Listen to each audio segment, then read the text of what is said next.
আসসালামু আলাইকুম রহমতুল্লাহি অবরকাত। সম্মানিত দর্শক, ২০২৫ সনের জুলাই মাসে এসে দেশে আবার হঠাৎ করে নতুন অস্থিরতা দেখা দিয়েছে। সাধারণত আমাদের দেশে যা হয় সেটি হলো কোনো একটা সরকারের যে উন্নয়ন সেটার একটা ক্রম উন্নতি থাকে অথবা অবনতি থাকে। তো সেই দিক থেকে ডক্টর মোহাম্মদ ইউনূসের যে গত ১০ মাসের যে শাসন ব্যবস্থা, সেই শাসন ব্যবস্থার ৩ টি দিক নিয়ে আলোচনা করা যেতে পারে। ১ম হলো যে তাকে নিয়ে জনগণের যে আশা এবং আকাঙ্ক্ষা ছিল এটি একেবারে রিভার্স, বিপরীতমুখী হয়েছে। আমরা ধারণা করেছিলাম যে তিনি একজন আন্তর্জাতিক ব্যক্তিত্ব, বিশ্ববরেণ্য ব্যক্তিত্ব, সম্মানিত ব্যক্তিত্ব। দেশ-বিদেশে তার অনেক সুনাম সুখ্যাতি এবং তার অসংখ্য বন্ধু রয়েছে। তো তাদের সহযোগিতায় তিনি বাংলাদেশের একটা ব্যাপক পরিবর্তন ঘটাবেন অর্থনৈতিক ক্ষেত্রে, প্রশাসনের ক্ষেত্রে, ন্যায়পরায়ণতার ক্ষেত্রে, সততার ক্ষেত্রে, সব মিলিয়ে এক অনন্য শাসন ব্যবস্থা তিনি উপহার দিবেন। এবং তার যারা সঙ্গী সাথী তারা প্রথম থেকে যেভাবে প্রচার চালাচ্ছিলেন যে মালয়েশিয়ার মাহাথির মোহাম্মদ তার বন্ধু, আমেরিকাতে তার বন্ধুর শেষ নেই, ফ্রান্সের প্রেসিডেন্ট ইমানুয়েল ম্যাক্রো তার খুবই ঘনিষ্ঠ বন্ধু, তারপরে তার টেলিফোনে সেই সংযুক্ত আরব আমিরাতের যে আমির তিনি বাংলাদেশিদের মুক্ত করে দেন, ইত্যাদি আরও অনেক কিছু। কিন্তু বাস্তবে আমরা যেটা দেখলাম যে তিনি যখন শাসন ক্ষমতায় এলেন সরকার প্রধান হিসেবে তিনি তার বন্ধুদের কারো কাছ থেকে এখন পর্যন্ত কোনো সহযোগিতা দূরের কথা, ক্ষেত্র বিশেষে এমন তুচ্ছ এবং তাচ্ছিল্যের শিকার হয়েছেন যেটা আমরা কল্পনা করা যায় না। খুব গুরুত্বপূর্ণ একটা বৈঠক ছিল ফ্রান্সে, এবং আপনারা জানেন যে তিনি ফ্রান্সে যে অলিম্পিক অনুষ্ঠিত হচ্ছিল সেই অনুষ্ঠানে আয়োজক কমিটির তিনি গুরুত্বপূর্ণ ব্যক্তি ছিলেন এবং প্রেসিডেন্ট ইমানুয়েল ম্যাক্রোর সঙ্গে তিনি জয়েন্টলি কাজটি করছিলেন, এবং সেই ফ্রান্স থেকে এসে তিনি রাষ্ট্র ক্ষমতায় বসলেন। তো সেই ফ্রান্সে যখন বাংলাদেশে একটা অনুষ্ঠান যোগ দেওয়ার কথা হলো এবং সেখানে সরকার প্রধানরা যাবেন, ডক্টর ইউনূসও যাবেন, আর তার বন্ধু ইমানুয়েল ম্যাক্রোর সঙ্গে তার দেখা হবে, কিন্তু তিনি অনেক চেষ্টা করে ইমানুয়েল ম্যাক্রোর সঙ্গে দেখা করতে পারলেন না, ফলে তিনি অভিমান করে গেলেনই না।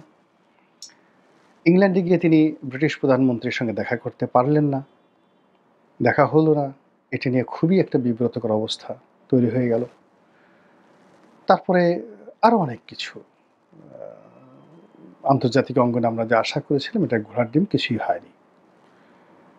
দেশের মধ্যে ধারণা করা হয়েছিল যে তিনি লোভ লালসার ঊর্ধ্বে, কিন্তু বিশ্ববিদ্যালয়ে নেওয়া, গ্রামীণ ব্যাংকের যে সরকারি শেয়ার কমিয়ে নিজের শেয়ার বাড়িয়ে দেওয়া, এরকম নানা রকম কর্মকাণ্ডের কারণে তার সম্পর্কে জনগণের যে আস্থা বিশ্বাস এটা ধীরে ধীরে নামতে শুরু করেছে। এরপর তার যে বয়স আমরা ধারণা করেছিলাম যে না, অ্যাটলিস্ট সে আসলে ওই সময়টাতে একটা যুবকের মতো কাজ করবেন, এটা হয় না।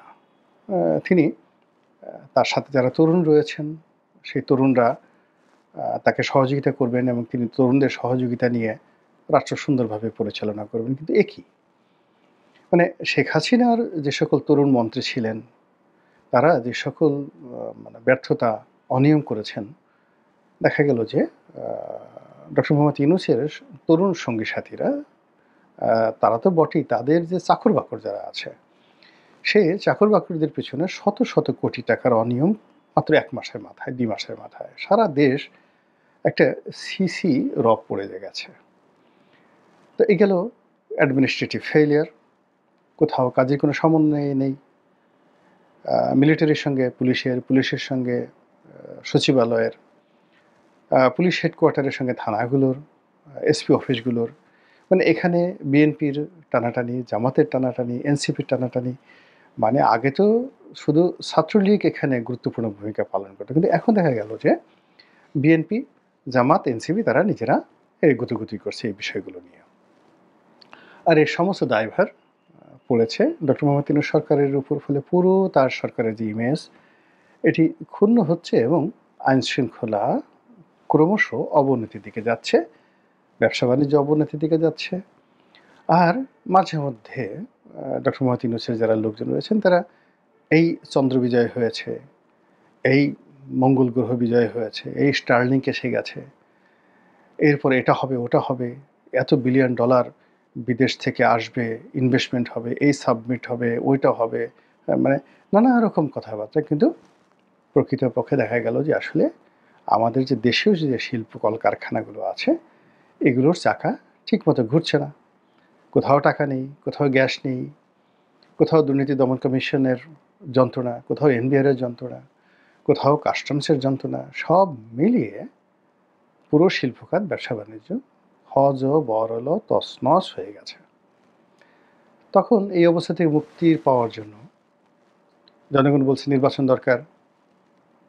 যারা রাজনৈতিক দল তারাও নির্বাচন চাচ্ছে। তো এরকম যখন একটা টানা হেঁচড়া চলছে, এর মধ্যেই আমাদের এই নতুন সরকারের বর্ষপূর্তি হবে। তো সেই বর্ষপূর্তি নিয়ে সরকার ৩টি দিবস ঘোষণা করার চেষ্টা করলেন। এর মধ্যে একটি দিবস হলো নতুন বাংলাদেশ দিবস, অর্থাৎ আগস্ট মাসের ৮ তারিখে যেদিন ডক্টর মোহাম্মদ ইউনূস শাসনভার গ্রহণ করেছেন, ক্ষমতা গ্রহণ করেছেন, ওই দিনটিকে একটি নতুন বাংলাদেশের দিবস ঘোষণা করার জন্য সরকার সিদ্ধান্ত হলো এবং ব্যাপক সমালোচনা, এমনকি ওনার যারা ঘনিষ্ঠজন, ওনার যারা নিয়োগকর্তা, সেই ছাত্র সমাজ বিক্ষোভে ফেটে পড়ল। তারা বলল একই কথা, যদি নতুন বাংলাদেশ ঘোষণা দিতে হয় সেটা শেখ হাসিনার যে চলে যাওয়ার দিন, ক্ষমতা হারানোর দিন, সেদিন হতে পারে, অর্থাৎ আগস্ট মাসের ৫ তারিখে। কিন্তু আগস্ট মাসের ৮ তারিখে কি করে নতুন বাংলাদেশ হলো? উনি তো শুধু ভিডি ভিসি আসলেন, দেখলেন, আর ক্ষমতায় বসে গেলেন। এর বাইরে তো ওনার কোনো কিছু নেই। আমরা ওনাকে ডেকে এনেছি, যেভাবে ধরুন চট্টগ্রাম বিশ্ববিদ্যালয়ের খুব নামকরা এখন যিনি ভাইস চ্যান্সেলর হয়েছেন, খুব নামকরা অধ্যাপক, ভেরি স্মার্ট। কিন্তু অন্য সময় হলে এটা হতো না, কিন্তু এই সময়টাতে তাকে যারা বসিয়েছে তারা তার চোখের সামনে আঙ্গুল তুলে বলছে যে বেশি বড় বড় কথা বলবেন না, উই আর দ্য অ্যাপয়েন্টি, আমরা আপনাকে নিয়োগ দিয়েছি, আমাদের হুকুমে, আমাদের দয়ায়, আমাদের করুণায় আপনি এই চেয়ারে বসেছেন। এটা নিয়ে বিবিসি রিপোর্ট করেছে এবং সেই শিক্ষক তিনি মাথা নিচু করে এই তার যারা নিয়োগকর্তা বড় বড় কথা বলছে তাদের যাকে বলা হয় সামনে তিনি কাচুমাচু করে বসে আছেন। যদি অন্য সময় হতো কিংবা আজ থেকে ১০ বছর আগে হতো, চট্টগ্রাম বিশ্ববিদ্যালয়ের ভাইস চ্যান্সেলর, ঢাকা বিশ্ববিদ্যালয়ের ভাইস চ্যান্সেলর, তাদের রুমের মধ্যে সেই বিশ্ববিদ্যালয়ের অন্য বিভাগের শিক্ষক তো দূরের কথা, বিভাগীয় চেয়ারম্যান কিংবা ডিন তারাও ঢুকতে সাহস পেতেন না। এরকম ব্যক্তিত্ববান লোকদেরকে বিশ্ববিদ্যালয়ের ভাইস চ্যান্সেলর নিয়োগ দেওয়া হতো। ঢাকা বিশ্ববিদ্যালয়ের অধ্যাপক একে আজাদ বা আজাদ চৌধুরী, তারপর প্রফেসর এমাজউদ্দিন আহমেদ, তার আগে ফজলুল হালিম চৌধুরী, মানে কিংবদন্তির সব শিক্ষক।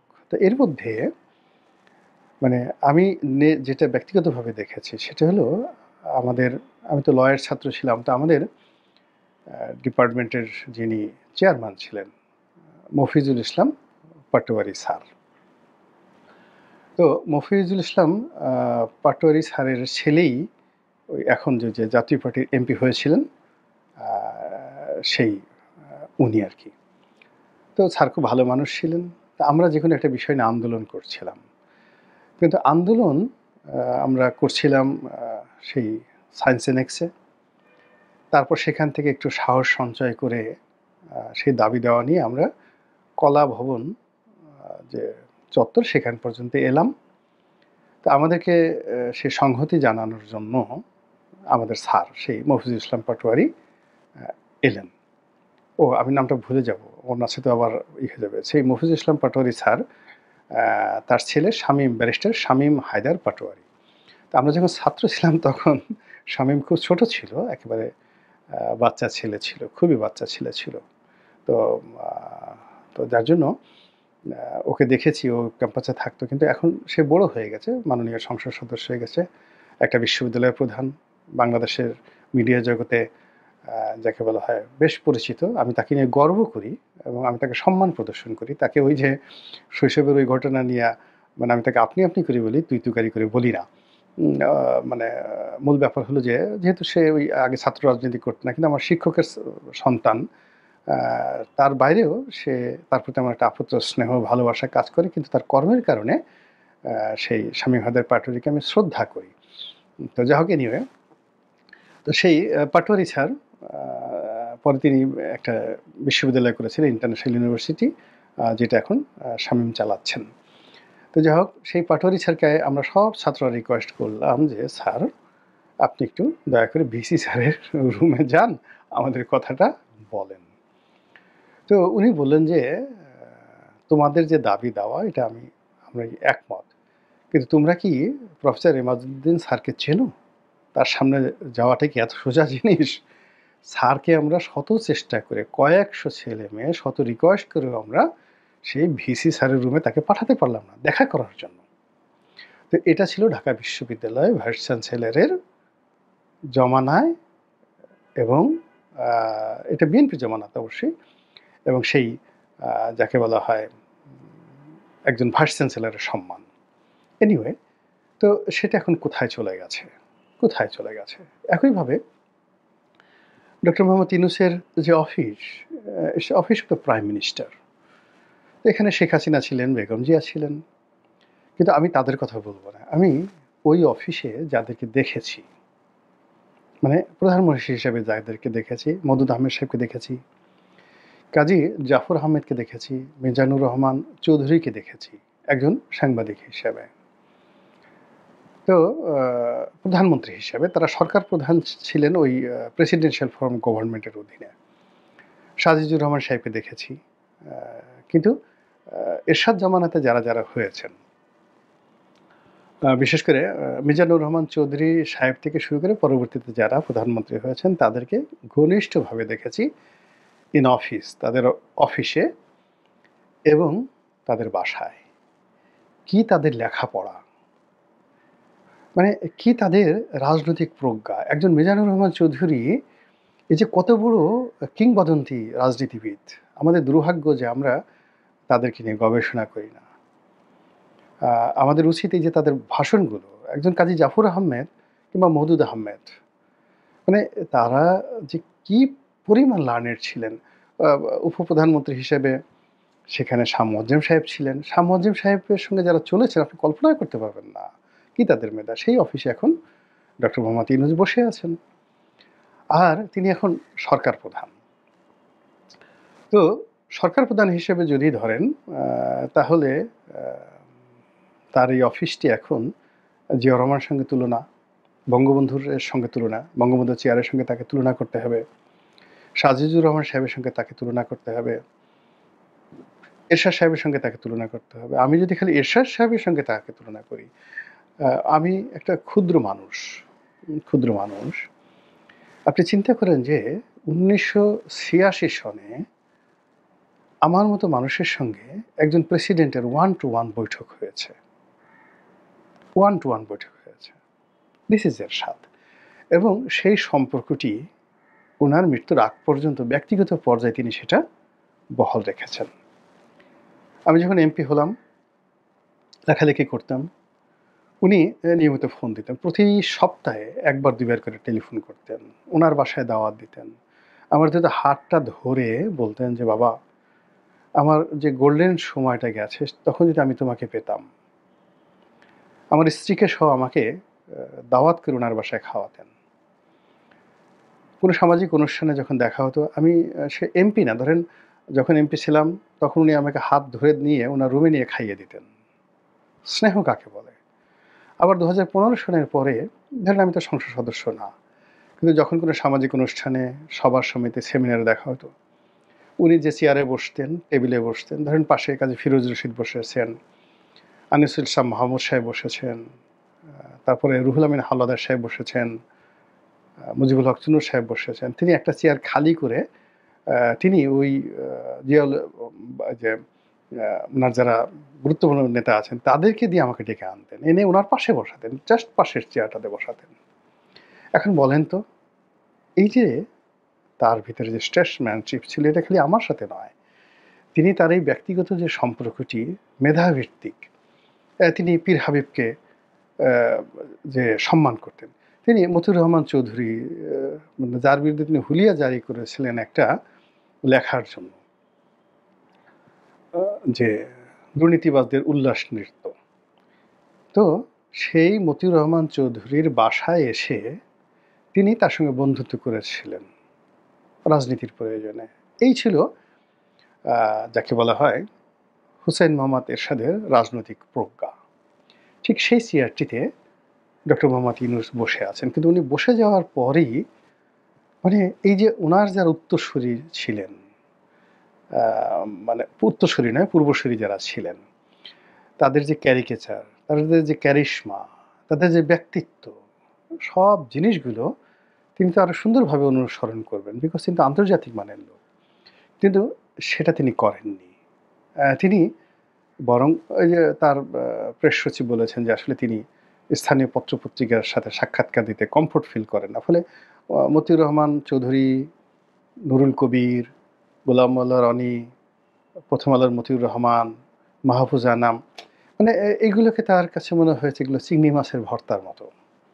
তার চেয়ে বরং তার কাছে যদি CNN এর যেকোনো একজন জুনিয়র সাংবাদিক আসেন, তিনি তাদেরকে মনে করতেন এরা ফেরেশতার মতো। এবং এগুলো করতে, করতে তিনি যেখানে বসে যে কাজগুলো করছেন, সেই কাজের মধ্যে একটা বিরাট দূরত্ব তৈরি হয়ে গেছে। সেই দূরত্ব থেকে তার বন্ধন তৈরি হয়ে গেছে এবং তার ব্যর্থতা ক্রমশ বাড়ছে। তো এরই মধ্যে যখন জুলাই আগস্ট, নতুন ২০২৫ সনের জুলাই আগস্টটা হলো, এখন এই জুলাই আগস্ট সেলিব্রেট করবে, তার সরকার করবে, সে করবে, তার দল এনসিপি করবে। তো সেক্ষেত্রে ব্যস্ততা বাড়বে, আনন্দ হবে, উৎসাহ হবে, উল্লাস হবে, আইনশৃঙ্খলা যেভাবে অবনতি হচ্ছে সেভাবে হবে, এটা স্বাভাবিক। কিন্তু অস্থিরতা কেন? নতুন আতঙ্ক কেন? এটাই হয়ে গেছে প্রবলেম। এবং সেই আতঙ্ক কি দেখেন একটার পর একটা থানা আক্রমণ হচ্ছে এবং ক্রমাগত গণরেপ, গণধর্ষণ বেড়ে যাচ্ছে। এবং একটা ব্যাপার হলো যখন ধর্ষণের সংখ্যা বেড়ে যায়, তখন ওখানে ওই সমাজে, রাষ্ট্রে আল্লাহর গজব নাজিল হয়ে যায়। ধর্ষণ এমন একটা জিনিস। তো এখন হঠাৎ করে আপনি দেখেন যে মেটিকুলাস ওয়েতে ধর্ষণ বেড়ে যাচ্ছে। মেটিকুলাস ওয়েতে থানাগুলো আবার সেই আক্রমণ হচ্ছে। আবার যে মবটা প্রায় বন্ধ হয়ে যাচ্ছিল, সেই মবগুলো আবার বন্ধ হয়ে যাচ্ছে। যেখানে মানে উনার যমুনার সঙ্গে যাকে বলা হয় বঙ্গভবনের একটা দূরত্ব তৈরি হয়েছিল, কিন্তু এটা অশান্তির যে একটা আবহাওয়া ছিল, সেই অশান্তির আবহাওয়াটা কিন্তু দূর হয়ে গিয়েছিল। সেই আশঙ্কাটা আবার এই সময়টাতে এসে আবার নতুন করে দেখা দিয়েছে। এই গণভবনে এটা হবে, রাষ্ট্রপতির চুপ বাদ পড়বে, জুলাই আগস্ট মানে বিপ্লব হবে, আবার সেই জুলাই আগস্টের চার্টার ঘোষণা করা হবে, সব মিলিয়ে কোন নতুন অস্থিরতা। এটা কি নিয়তির নির্মম পরিহাস? দিল্লির চক্রান্ত? নাকি আমেরিকার যে ডিপ স্টেট পলিসি রয়েছে, সেই ডিপ স্টেট পলিসির কাউন্টার রেভলিউশন, কাউন্টার অভ্যুত্থান, কাউন্টার চক্রান্ত? এর কারণ হলো যে আপনি যদি গেদুকে মানে বা লেদুকে কোনো একটা কাজের জন্য নিয়োগ করেন, কিন্তু গেদু সেই কাজটি করতে পারছে না, তখন আপনি কি করবেন? ধলাকে ডেকে আনবেন। তো এরকম কোনো কিছু হচ্ছে কিনা আমরা জানি না। আমরা সাধারণ মানুষ, চাই না মাগো রাজা হতে, রাজা হওয়ার স্বাদ নাই মাগো, দুবেলা যেন খেতে পাই। ক্ষুদ্র জীবনে আমি ব্যক্তিগতভাবে আল্লাহ রব্বুল আলামিন অনেক কিছু দিয়েছেন খুব অল্প বয়সে। এ জীবনে সেই যে ১৯৮২ সন থেকে রাজা বাদশা হাতি ঘোড়া দেখে আসছি, দুটো ডাল ভাত খাচ্ছি, সব জিনিসই মানে জীবনের কোনো অপ্রাপ্তি নেই, এমন কোনো আকর্ষণ নেই যেটা আবার আমাকে পেতে হবে। এমপি হয়েছি, মন্ত্রীদেরকে দেখেছি, প্রধানমন্ত্রীকে দেখেছি, মনে হয়নি যে আমার ওটা হওয়া দরকার। এমপি হয়েছে, আবার মনে হয় না যে দ্বিতীয়বার হওয়া দরকার। ফলে যা কিছু করছি আনন্দ থেকে করছি, বিবেক থেকে করছি, বোধ থেকে করছি, দেশের জন্য করছি, কোনো স্বার্থ নেই। দেশটা ভালো থাকুক, দেশটা অস্থিরতা মুক্ত হোক, এটাই প্রার্থনা করি। আসসালামু আলাইকুম রহমতুল্লাহি ওয়া বারাকাতুহু।